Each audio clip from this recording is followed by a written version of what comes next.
The Gospel according to Matthew, chapter 11, verses 2 through 11. When John heard in prison what the Messiah was doing, he sent word by his disciples and said to him, "Are you the one who is coming? Or are you the one who is to come? Or are we to wait for another?" Jesus answered them, "Go and tell John what you hear and see. The blind receive their sight, the lame walk, the lepers are cleansed, the deaf hear, the dead are raised, and the poor have good news brought to them. And blessed is anyone who takes no offense at me." As they went away, Jesus began to speak to the crowds about John. "What did you go out into the wilderness to look at? A reed shaken by the wind? What then did you go out to see?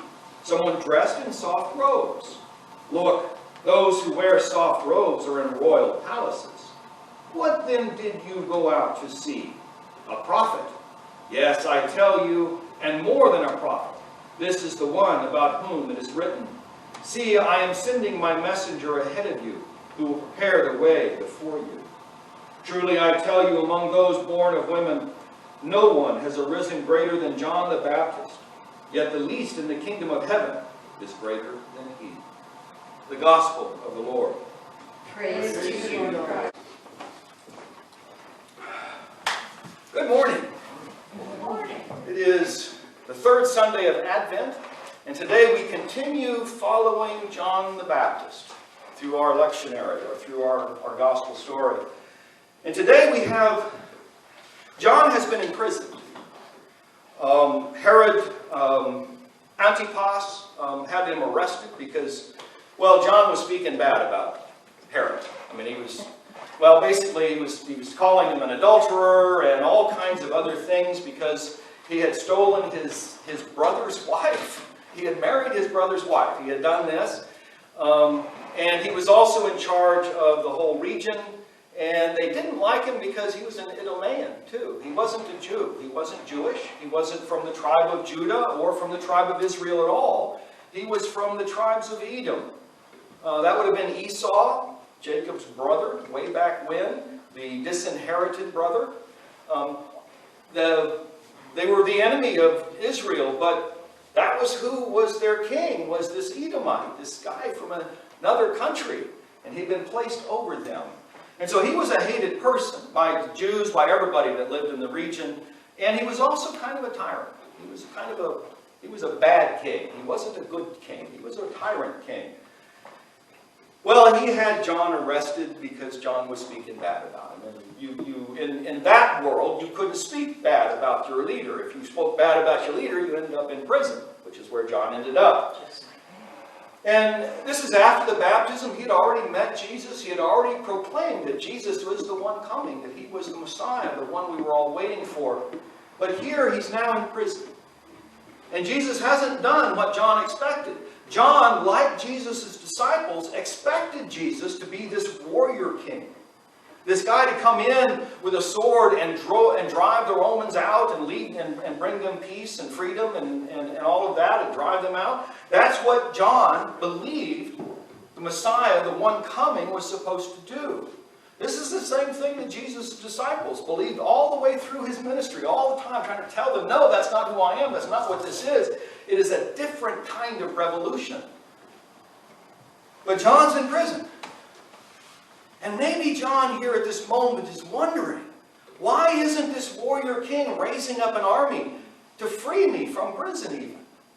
I have believed this all my life, he says in his mind. I can see this. He's believed this all his life. This is how he was grown up. This is how he learned. This is what he understood. This is how the Messiah was to be. The Messiah was to come in with a sword and drive the Romans out and free them from bondage and make them a free people again. And that's what John in prison was thinking. And Jesus wasn't doing that. So John sends a couple of his disciples. John had a pretty good-sized following. In fact, when Jesus started his ministry, John's following was very large.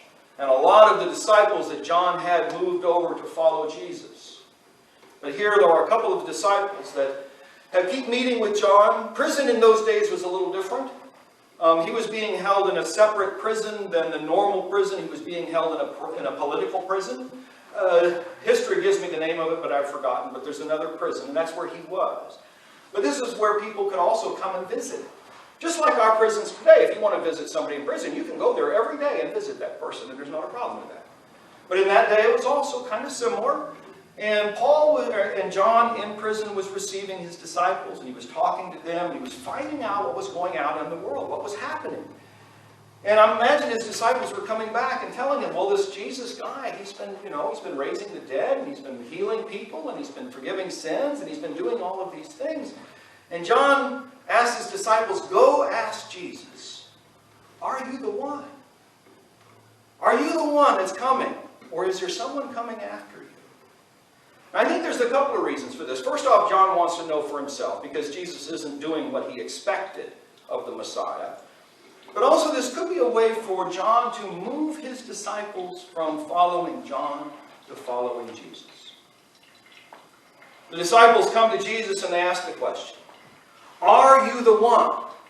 Or is one coming after you? And Jesus' response comes right out of Isaiah. He says,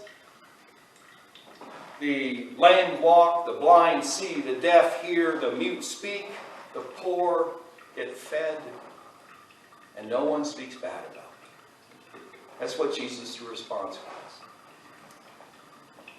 He didn't directly answer the question, did he? Instead, he says, here is what is happening. And this is based on, and John the Baptist, John in prison, he knew Isaiah. He quoted Isaiah over and over again as he's baptizing, as he's doing his work. He knows Isaiah. And so Jesus quoting Isaiah back to him, telling him that the deaf hear, that the blind see, that the mute can talk, and the lame can walk, and all of this. John the Baptist, standing in prison would know, oh, Isaiah. And Isaiah's promise that when the kingdom comes, when that freedom comes, here are the things that will show this. That the deaf hear, the lame walk, and the blind see. These are indicators that the kingdom is coming, that the new freedom is coming. And so what Jesus is telling John is, look at the signs. Look at what I'm doing and make your own decision. Am I the one, or is there someone coming after me? Because all the signs that I'm giving you, the blind see, the deaf hear, the mute and the lame walk, and so forth, all of those signs that are giving you are signs right out of Isaiah telling us that the kingdom is near, that the kingdom is coming. So Jesus is telling John is to look and decide for yourself. Based on what you hear and see, decide for yourself whether this is the Messiah or not, whether this is the kingdom coming or not. And for us, isn't this what we do? We have to do this often, I think. I know I do. Every once in a while I have to come across that. I have that thought, that doubt, that I'm not sure. But I look back at this passage. And I look back at my own life and things that have moved in my life, and I say, yes, it is real. For me, it is real. Jesus in the world is real. The kingdom coming is real. And me acting out those good things that Jesus is talking about, if I can help the blind to see. Maybe not in a physical form. I can't go up and heal blind people, but I can help someone who is blind to the world to see. You can too, to see the real things that are out in front of them and not what they want to put on in their blinder's eye. That the deaf can hear. That you will hear the word and know. These are the things that Jesus is talking about to John, and things that we should do often. Is to reflect on our own life, reflect on how are we making the kingdom come? How are we living into what Jesus is teaching? How are we living into this message that Jesus is giving to John, that the kingdom is here? And all you need to do is look and see, and you'll see it. So that's my message to you. Look around you. Find it. You'll see it, that the kingdom is here. When we do those good things, the kingdom is here. And God blesses us for those things. So in our doubts, because God isn't moving the way we expect, God moves in His own way. God moves in God's own way. And no matter what we expect, God is going to move in God's way. And sometimes that's not the way we expect. And so we look and go, is this right? Well, I think if it brings joy, if it brings life, if it brings love, if it brings compassion, if it brings grace, then yes, it's from God. If it tears down, if it destroys, if it brings in hate or discord or uncomfortableness, then it is not from God. And Jesus is describing things that are from God. And so we need to see those things also in our lives and be thankful for them. Amen.